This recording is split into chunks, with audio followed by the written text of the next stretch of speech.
À 8h10 précise, ce matin du 28 février 2026, l'Iran fut la cible d'une offensive soudaine et coordonnée des forces israéliennes et américaines.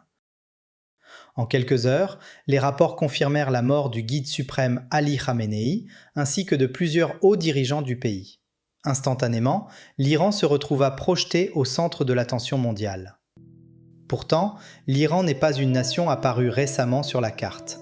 Bien avant que la Grèce n'ait ses philosophes ou que Rome ne déploie ses légions, les peuples du plateau iranien bâtissaient déjà des cités, rédigeaient des lois et vénéraient des dieux dont les noms nous parviennent encore, gravés sur des tablettes d'argile vieilles de 5000 ans. Nous allons plonger dans l'histoire de cette terre. L'épopée d'empires qui s'étendirent de l'Égypte jusqu'à l'Inde. Le récit de conquérants venus pour soumettre, mais qui finirent par être assimilés. L'histoire d'un peuple qui perdit son indépendance maintes et maintes fois pour reconstruire, à chaque fois, quelque chose de reconnaissable, d'obstinément unique. Ceci est l'histoire de l'Iran.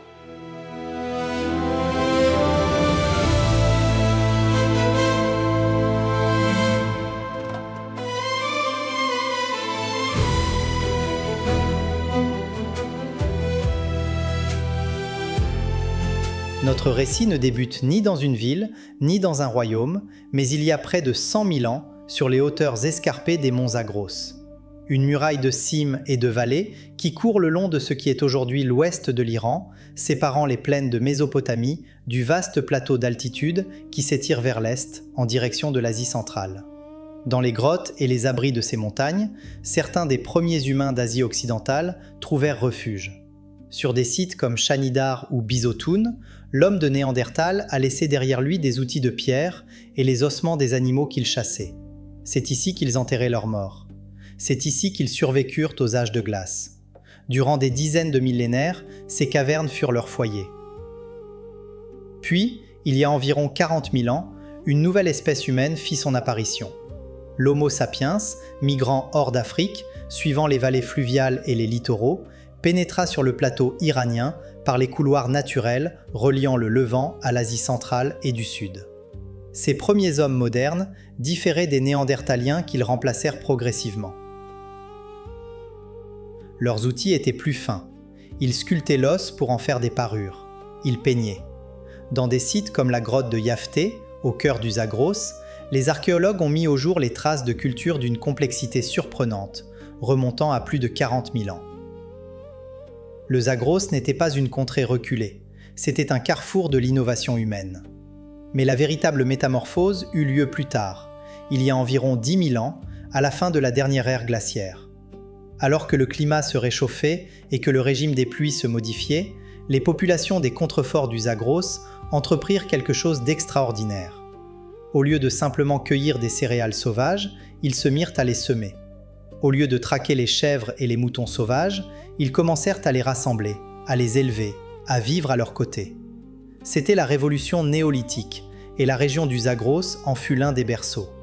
Sur les sites de Ganj Dareh et de Shoga Golan, datant d'environ 10 000 avant Jésus-Christ, les archéologues ont identifié les premières preuves mondiales de la domestication de la chèvre et de la culture de l'orge et du blé. Ce n'étaient pas encore de grandes civilisations, mais de petites communautés, quelques dizaines de familles vivant dans des maisons de briques crues, façonnant des poteries rudimentaires et veillant sur leurs troupeaux à flanc de collines. Pourtant, ils venaient de franchir un seuil de non-retour. Cultiver signifiait se sédentariser. Se sédentariser signifiait bâtir. Bâtir signifiait accumuler. Et accumuler entraîna l'inégalité, la hiérarchie, le conflit et, finalement, la ville. Vers 5000 avant Jésus-Christ, ces communautés agricoles s'étaient propagées à travers tout le plateau iranien, des plaines du Khouzistan au sud-ouest jusqu'aux hautes vallées du Fars au sud. Les céramiques peintes qu'ils produisaient, ornées de motifs géométriques vifs sur une argile chamoisée, comptent parmi les plus belles du monde antique. À Tepesialk, près de l'actuel Ispahan, et à Suse, dans les basses terres du sud-ouest, les colonies s'agrandirent, devenant plus organisées, plus ambitieuses. Suse, en particulier, était en passe de devenir un centre exceptionnel. Fondée dès 4400 avant Jésus-Christ, elle trônait à la lisière de la plaine alluviale mésopotamienne, idéalement située entre les peuples montagnards du plateau et les civilisations urbaines émergentes du Tigre et de l'Euphrate. Suse restera habitée sans interruption pendant plus de 6000 ans, l'une des cités à la longévité la plus exceptionnelle de l'histoire de l'humanité. Et c'était de ce monde, ce point de rencontre entre les hauteurs et les basses terres, entre le plateau et la plaine, que la première grande civilisation de l'Iran allait émerger.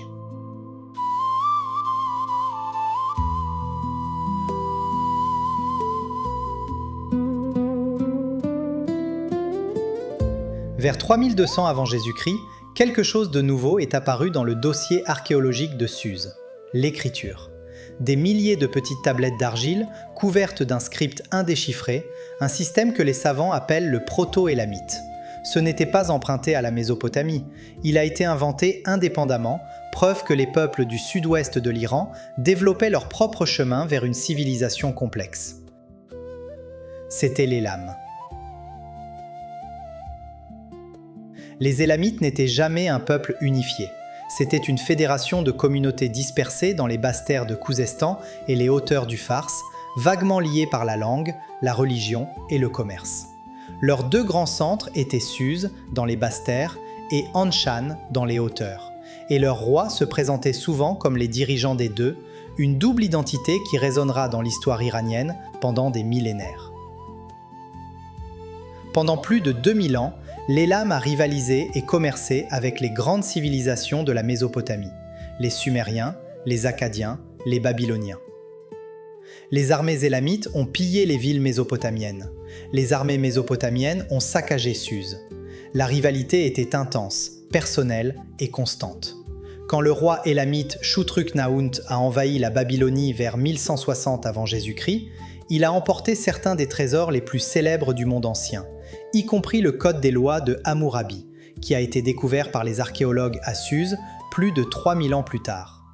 Mais la puissance de l'Élam a finalement éclaté. Les armées assyriennes ont saccagé Suse en 640 avant Jésus-Christ avec une cruauté qui était légendaire, même selon les normes antiques. Le roi assyrien Ashurbanipal se vantait de détruire les temples élamites, de disperser les eaux élamites et de saler les champs élamites.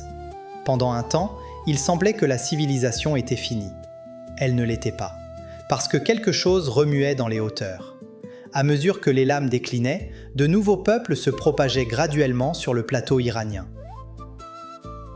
Ils venaient par vagues des steppes de l'Asie centrale, parlant les premières langues indo-iraniennes et s'identifiant eux-mêmes comme Arya, signifiant noble ou libre.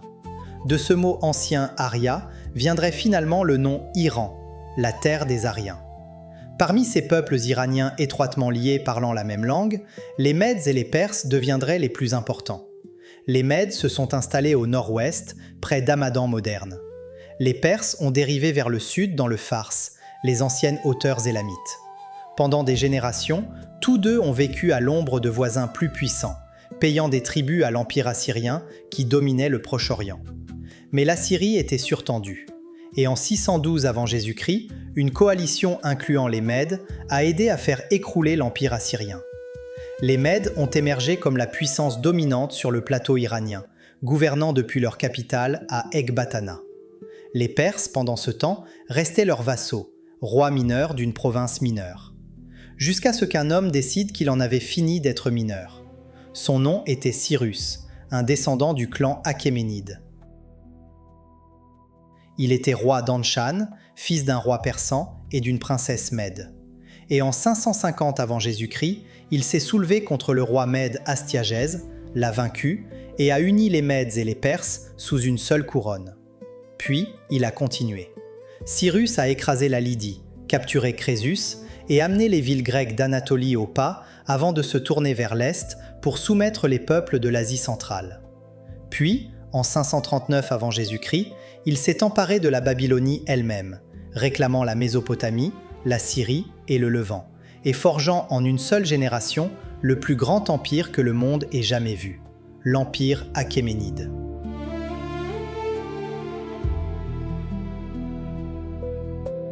Mais ce qui rendait Cyrus remarquable n'était pas seulement ce qu'il conquérait, c'était la façon dont il gouvernait.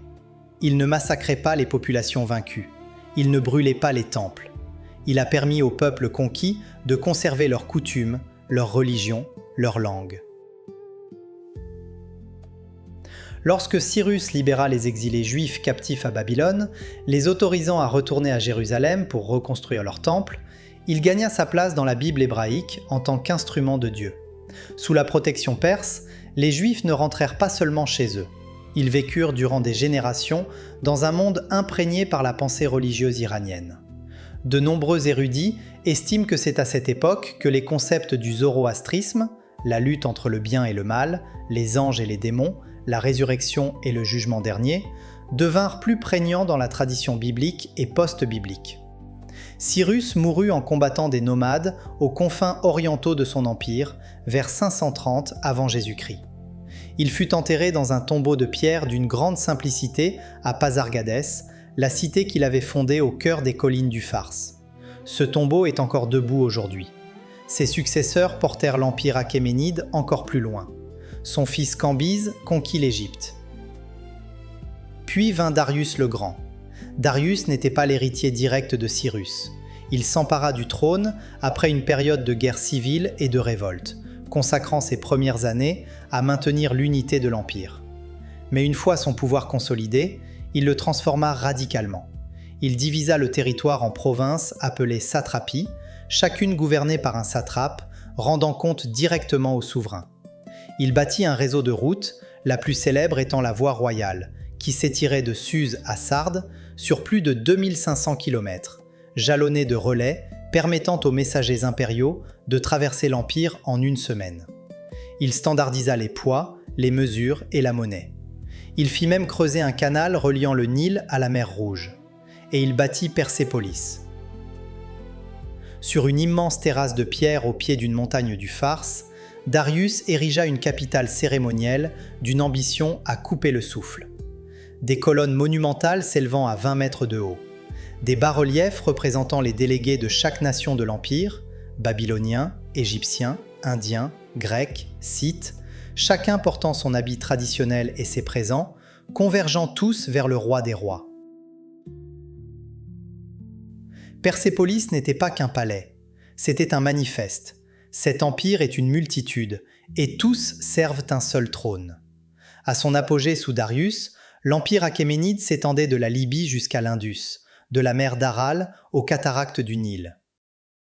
Il englobait peut-être 40% de la population mondiale de l'époque. Jamais aucun empire auparavant n'avait régné sur autant d'âmes sur un territoire aussi vaste. Mais Darius commit une erreur qui allait hanter sa dynastie. Il tenta de conquérir la Grèce.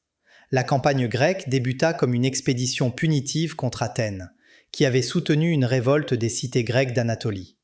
À Marathon, en 490 avant Jésus-Christ, une petite armée athénienne mit en déroute les forces perses. 10 ans plus tard, Xerxès, le fils de Darius, revint avec la plus grande armée jamais assemblée dans l'Antiquité. Il brûla Athènes. Il semblait invincible. Puis, à Salamine et à Platée, les Grecs brisèrent sa flotte et son armée. La Perse ne s'effondra pas. L'empire resta immense et prospère pendant encore un siècle et demi. Mais ces défaites semèrent dans l'esprit des Grecs une idée qui allait grandir durant des siècles, celle qu'un petit peuple libre pouvait terrasser un empire colossal. Et cette idée allait prendre forme avec l'ascension d'Alexandre le Grand. En 334 avant Jésus-Christ, Alexandre de Macédoine traversa l'Hellespont avec une armée de 40 000 hommes. En 3 ans, il pulvérisa l'armée achéménide à Issos et Gaugamel. Darius III prit la fuite avant d'être assassiné par ses propres officiers. Alexandre entra dans Persépolis et la livra aux flammes. Après 2 siècles de splendeur, l'ère du premier grand empire iranien s'achevait.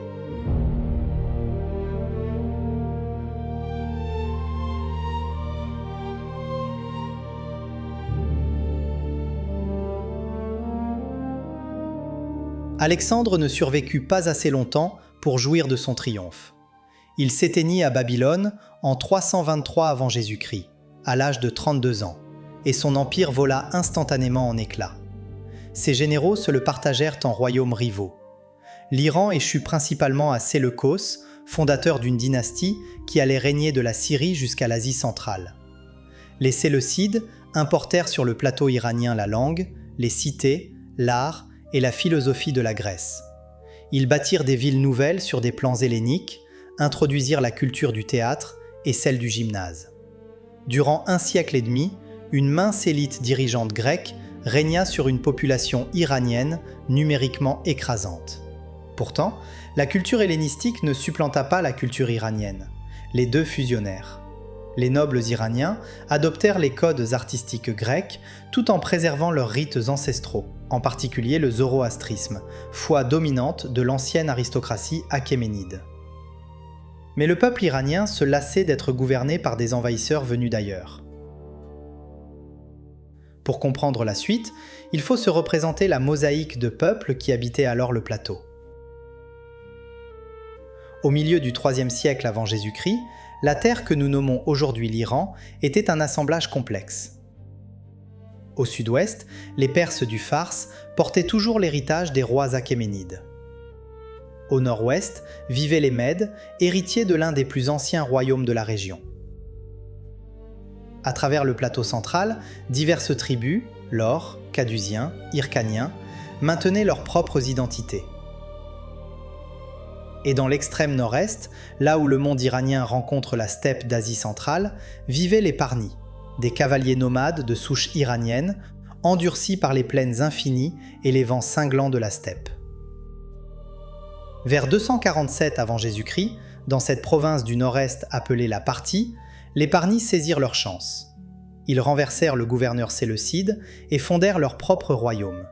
Leur chef, Arsas, instaura une dynastie qui porterait son nom, les Arsacides, amorçant ainsi l'ascension d'un nouvel empire iranien. Au cours du siècle suivant, les Parthes arsacides s'étendirent lentement, absorbant les provinces séleucides les unes après les autres. En 141 avant Jésus-Christ, le roi parthe Mithridate Ier, surnommé le Grand, conquit la Mésopotamie et entra dans Séleucie du Tigre, la capitale orientale des Grecs. En 129 avant Jésus-Christ, la dernière présence séleucide significative en Iran était définitivement balayée. L'empire parthe allait durer près de 4 siècles, de 247 avant Jésus-Christ jusqu'à 224 après Jésus-Christ. Il s'agissait d'une vaste confédération, souple et décentralisée, plutôt que d'un État autoritaire. De grandes familles nobles contrôlaient d'immenses domaines et levaient leurs propres armées. Le roi n'était qu'un primus inter pares, un premier parmi ses pairs, puissant quand il était fort, vulnérable au moindre signe de faiblesse. L'histoire retient surtout des Parthes leur rôle de grand rival oriental de Rome. Pendant 3 siècles, les deux empires se firent face de part et d'autre de l'Euphrate, dans un duel qu'aucun des deux ne parvint à remporter de manière décisive. Les Parthes étaient des guerriers cavaliers hors pair. Leurs archers montés étaient capables de décocher leurs flèches vers l'arrière tout en galopant en pleine retraite. Une tactique si dévastatrice qu'elle a donné naissance à l'expression « la flèche du Parthe ». En 53 avant Jésus-Christ, lors de la bataille de Car, une armée parthe anéantit une force d'invasion romaine de plus de 40 000 hommes. Le général romain Crassus y trouva la mort et les aigles de ses légions furent capturés, une humiliation que Rome mettrait des décennies à oublier. Ce fut l'une des pires défaites de l'histoire romaine, et elle fit de l'Euphrate une frontière que Rome ne franchirait que très rarement. Cependant, cette structure féodale et décentralisée qui faisait la force des Parthes fut aussi leur ruine. Les guerres civiles entre prétendants au trône étaient fréquentes. Les familles nobles privilégiaient leurs propres intérêts. Au début du IIIe siècle de notre ère, la dynastie était à bout de souffle. La faim surgit de l'intérieur, du vieux berceau perse, le Fars.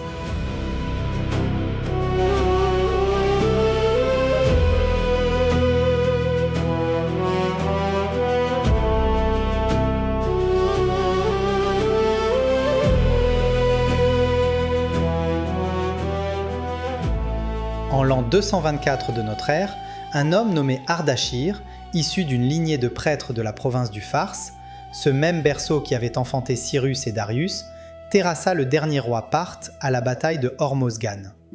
Il fit son entrée dans la capitale, Ctésiphon, et se proclama Shahanshah, le roi des rois. Il baptisa sa dynastie du nom de son ancêtre, Sasan.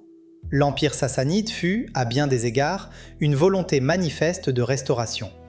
Ardachir et ses successeurs voyaient dans les Achéménides leurs modèles absolus, même si leur connaissance réelle de cette dynastie lointaine restait nimbée de légendes. Ils firent sculpter des reliefs monumentaux à Nakhcherostam, juste au-dessous des tombeaux des rois achéménides, se mettant en scène, recevant l'anneau du pouvoir des mains des dieux. Le message était limpide. Nous sommes les héritiers légitimes de la grandeur perse. Pourtant, les Sassanides incarnaient aussi une rupture.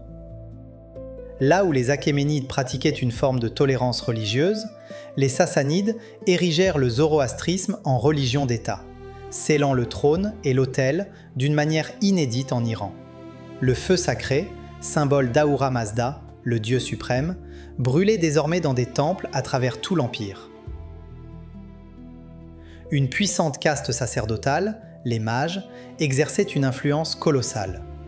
La religion et la royauté devinrent indissociables. Les premières décennies de l'Empire furent marquées par des succès militaires foudroyants. Shapur Ier, le fils d'Ardachir, accomplit ce qu'aucun souverain oriental n'avait réussi avant lui, capturer un empereur romain vivant.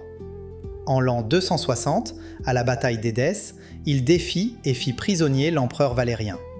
Selon les chroniques perses, Valérien finit ses jours comme esclave de Shapur, lui servant de marchepied humain lorsque le roi montait à cheval. Cette humiliation fut immortalisée dans la pierre à Nakhcherostam. Ce fut un séisme qui ébranla tout le monde romain. Pendant 4 siècles, les Sassanides et les Romains, puis plus tard les Byzantins, se disputèrent la Mésopotamie, l'Arménie et le Caucase. Ce fut l'une des rivalités les plus longues et les plus coûteuses de l'histoire ancienne. Les cités étaient mises à sac, puis reconstruites. Les armées traversaient inlassablement les mêmes terres contestées. Aucun camp ne parvenait à porter le coup de grâce. Pourtant, l'Empire sassanide n'était pas qu'une machine de guerre. Sous des souverains comme Khosrow Ier, surnommé Anushirvan, à l'âme immortelle, qui régna de 531 à 579, il devint l'une des civilisations les plus raffinées de l'Antiquité tardive. Khosrow réforma le système fiscal pour instaurer une structure plus équitable, allégeant le fardeau des petits paysans. Il réorganisa l'armée, créant une force permanente payée par l'État pour s'affranchir de la dépendance envers les familles nobles. Il divisa l'Empire en 4 districts militaires, chacun commandé par un général rendant compte directement au trône. Le pouvoir féodal des grandes lignées fut ainsi bridé, sans jamais être totalement brisé.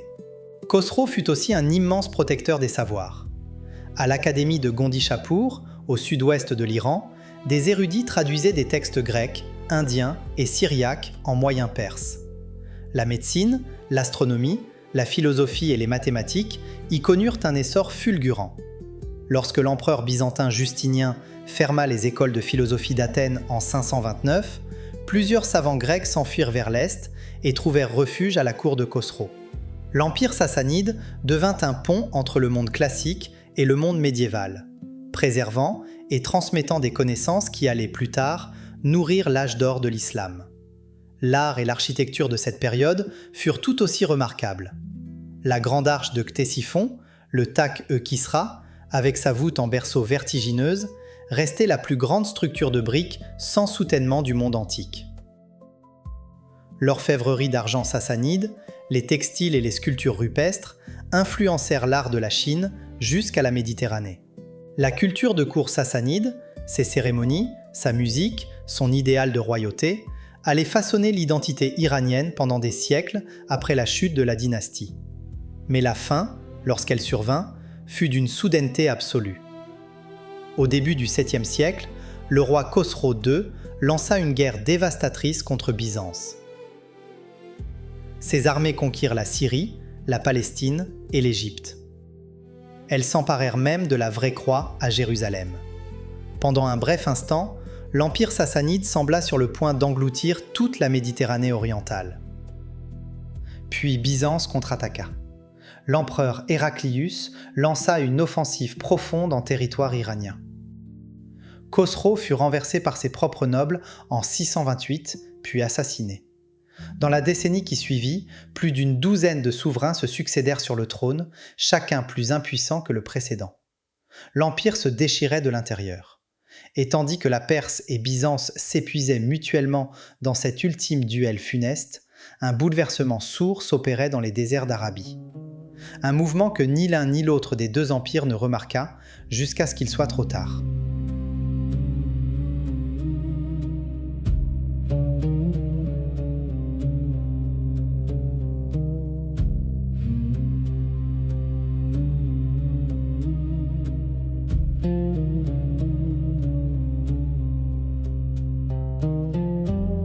Au début du 7e siècle, dans la péninsule arabique, un nouveau mouvement religieux commençait à prendre forme. Ce qui n'était au départ que le message d'un prophète de la Mecque nommé Mahomet se mua rapidement en une foi unificatrice, soudant les tribus d'Arabie autour d'une croyance, d'une loi et d'un dessein commun. Cette nouvelle religion abrahamique fut appelée l'islam, la soumission à la volonté de Dieu. En une seule génération, cette communauté nouvelle, portée par sa conviction et son unité, passa du stade de clan dispersé à celui d'une force disciplinée, prête à s'élancer au-delà du désert. En 636 après Jésus-Christ, lors de la bataille de Qadisiyah, une armée arabe enflammée par cette foi nouvelle anéantit le gros des forces sassanides dans les plaines d'Irak. Le général Rostam Farrokhzad y trouva la mort. L'étendard impérial, un tablier de cuir légendaire incrusté de joyaux, ayant appartenu, disait-on, au forgeron héros Kaveh, fut capturé. En quelques années seulement, les armées arabes déferlèrent sur l'ensemble du plateau iranien. Le dernier roi sassanide, Yazdégerd III, s'enfuit vers l'est, de province en province, avant d'être assassiné près de Merv en 651, prétendument par un meunier qui convoitait ses bijoux. Avec lui s'éteignit la dernière dynastie perse pré-islamique. La conquête fut fulgurante, mais la transformation fut lente. L'Iran ne devint pas arabe. Si l'arabe s'imposa comme langue de la religion, du droit et du savoir, le persan survécut et finit par réaffirmer sa prééminence. La conversion à l'islam s'étala sur plusieurs siècles. Pour beaucoup, elle fut d'abord motivée par des raisons pragmatiques, échapper à l'impôt, s'élever socialement ou s'intégrer au nouvel ordre dirigeant. D'autres restèrent fidèles au zoroastrisme durant des générations. Certains s'exilèrent vers l'Est, en Inde, où leurs descendants, les Parsis, pratiquent encore leur foi aujourd'hui. Ce qui se produisit fut bien plus complexe qu'une simple conquête. L'Iran absorba l'islam et, ce faisant, le métamorphosa. Les savants, administrateurs, scientifiques et poètes perses devinrent le véritable moteur de la civilisation islamique. Le califat abbasside, qui renversa en 750 les Omeyyades, jugés trop centrés sur l'arabité, grâce au soutien massif des convertis iraniens, déplaça sa capitale à Bagdad. Une cité nouvelle, bâtie sur une terre iranienne, conçue par des architectes iraniens et administrée par des bureaucrates iraniens. L'âge d'or de l'islam, du 8e au 13e siècle, fut à bien des égards un accomplissement persan. Le persan devint la langue de la culture et de la cour sur un territoire immense, de l'Anatolie jusqu'au Bengale. Parler persan, c'était être civilisé. C'était la lingua franca d'un monde bien plus vaste que l'Iran lui-même. Cependant, après l'affaiblissement du califat abbasside, l'Iran se fragmenta en dynasties rivales dirigées par des chefs turcs, Ghaznévides, Seldjoukides, Khwarezmiens. Si la culture persane perdurait, l'unité politique, elle, s'évanouit. Puis vinrent les Mongols.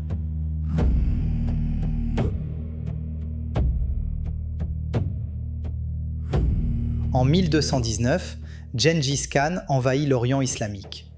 La destruction fut apocalyptique. Des cités florissantes depuis des siècles furent rasées. Les systèmes d'irrigation millénaires qui rendaient l'agriculture possible furent anéantis. Les historiens estiment que la population du plateau iranien fut réduite de moitié. Ce fut l'une des plus grandes catastrophes de l'histoire de l'humanité. L'état successeur mongol en Iran, l'Ilkhanate, finit par se convertir à l'islam et adopta les codes de la cour persane. Le cycle se répétait. Les conquérants étaient conquis par la civilisation qu'ils avaient tenté de détruire. Mais les cicatrices étaient profondes, et l'émiettement politique se poursuivit tout au long des XIVe et XVe siècles, aggravé par les ravages ultérieurs des invasions de Tamerlan. Pendant plus de 8 siècles après la conquête arabe, l'Iran ne connut aucune dynastie autochtone régnant sur un État unifié. La culture persane brillait, mais le pouvoir politique était morcelé, subordonné, souvent détenu par des dynasties étrangères qui se trouvaient simplement par les Persans. Tout cela était sur le point de changer.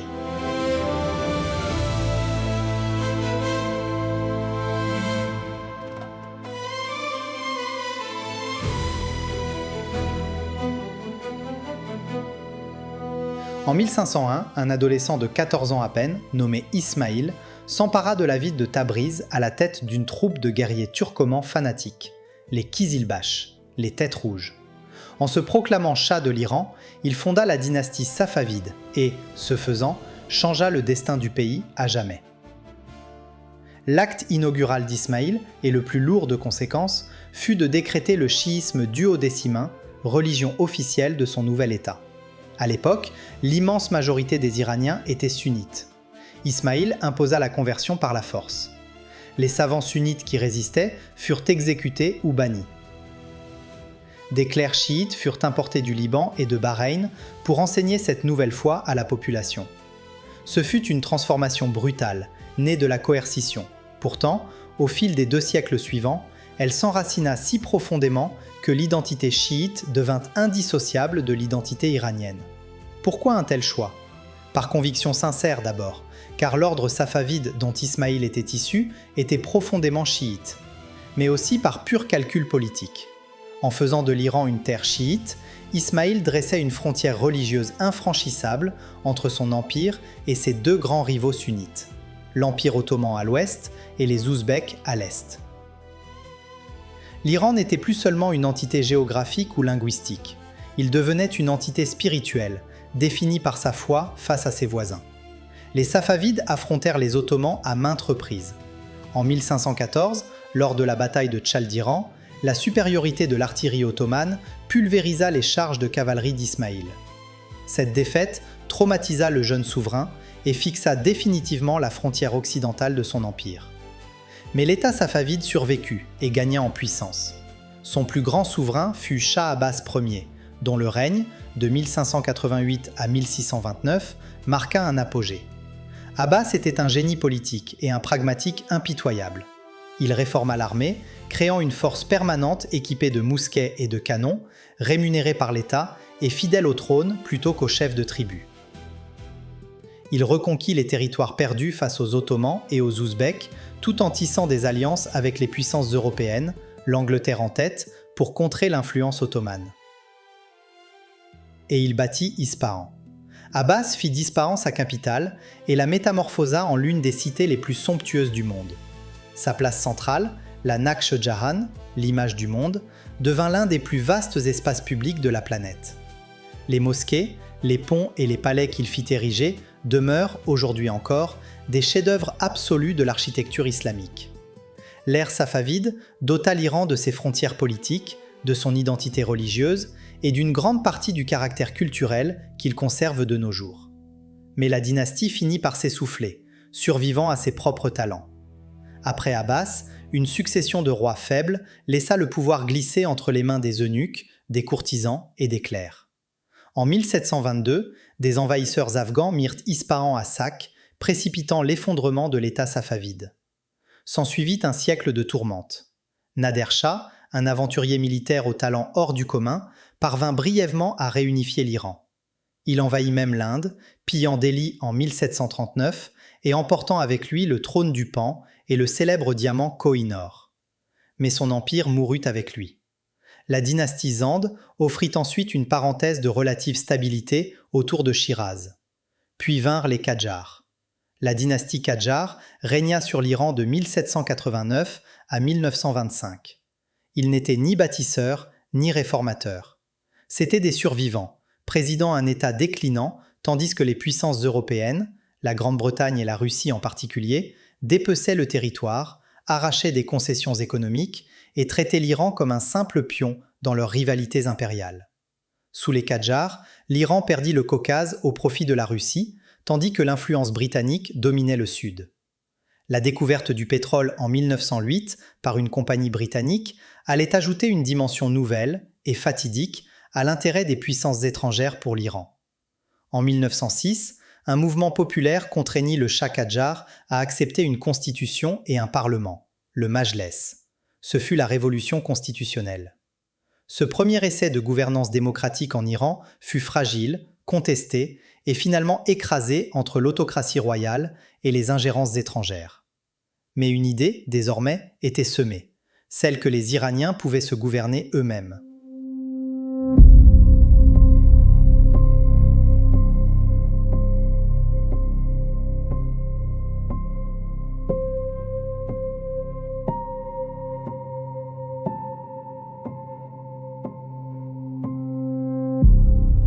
En 1921, un officier nommé Reza Khan s'empara du pouvoir par un coup d'État.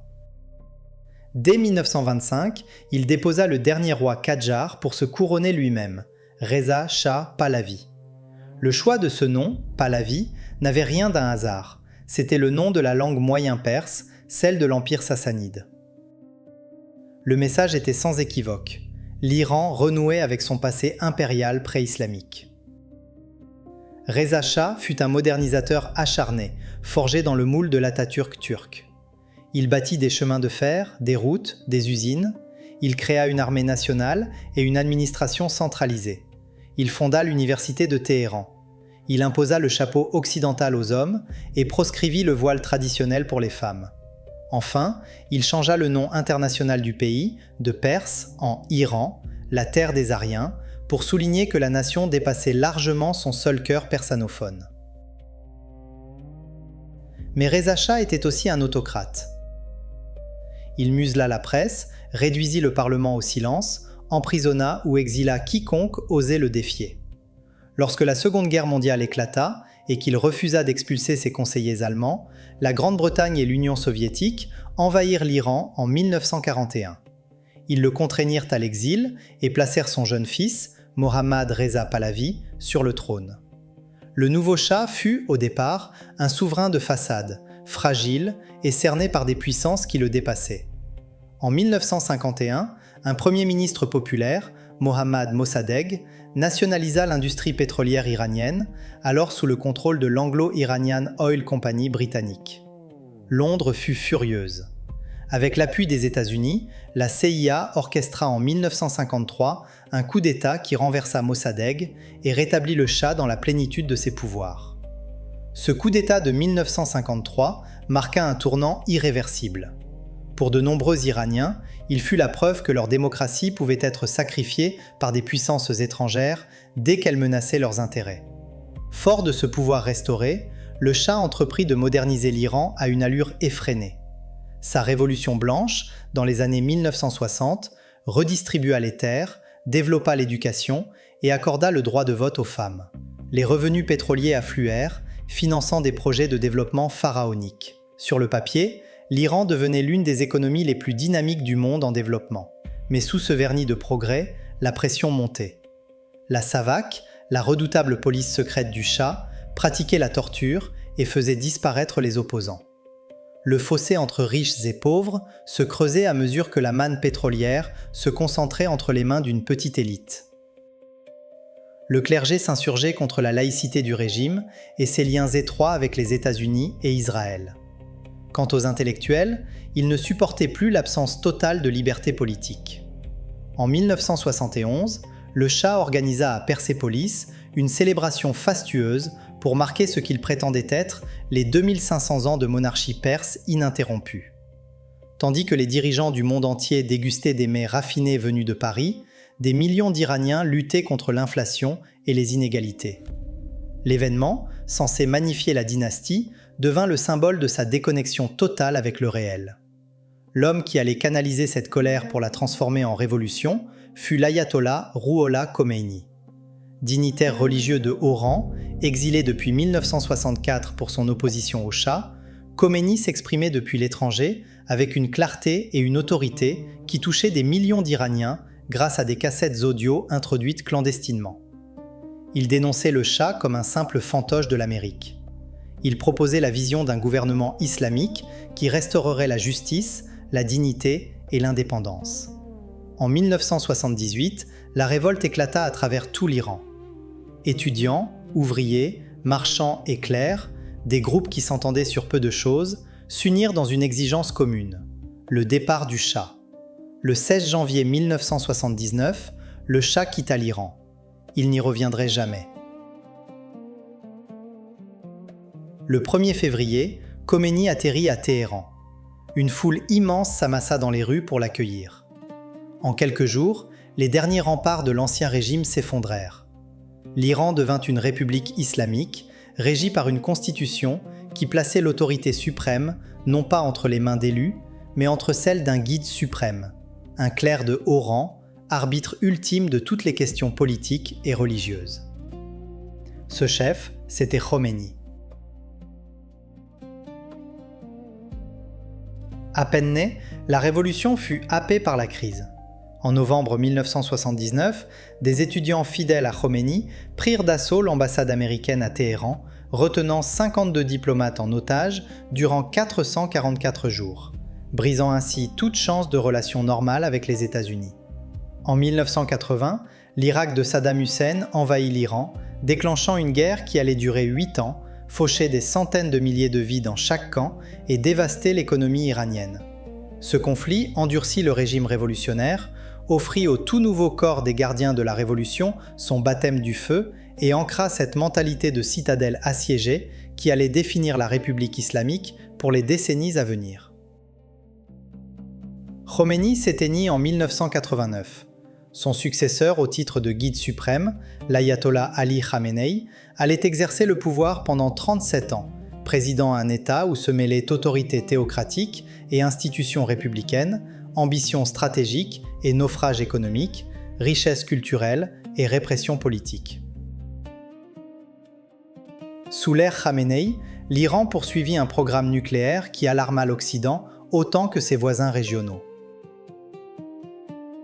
Téhéran tissa un réseau de milices par procuration, le Hezbollah au Liban, le Hamas à Gaza, les Houthis au Yémen et des groupes chiites alliés en Irak et en Syrie, un ensemble baptisé l'Axe de la Résistance. Ce réseau offrit à l'Iran une influence stratégique bien au-delà de ses frontières, mais le plongea également dans des conflits coûteux et un isolement diplomatique croissant. À l'intérieur, les contradictions devinrent insoutenables. Une jeunesse éduquée étouffée sous les carcans sociaux et la stagnation économique. La révolte éclata à plusieurs reprises.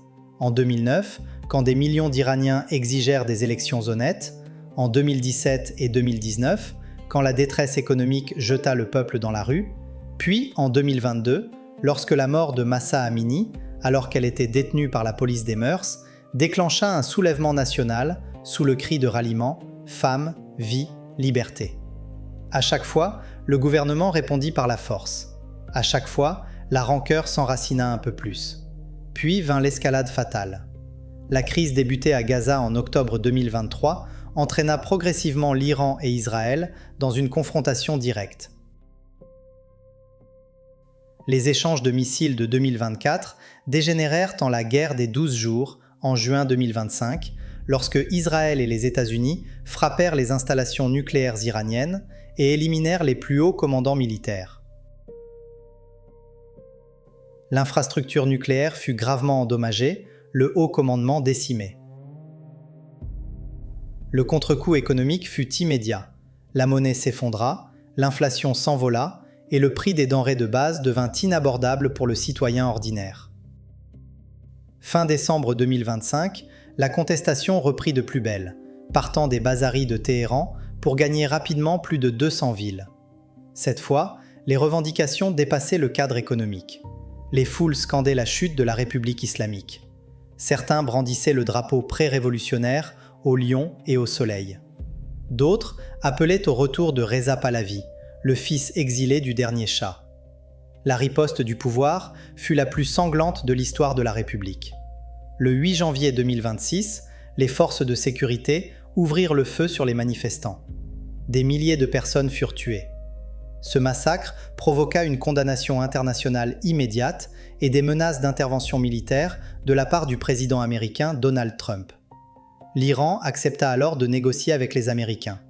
Pourtant, le 28 février 2026, alors même que les pourparlers progressaient, les États-Unis et Israël lancèrent une offensive éclair sur le pays.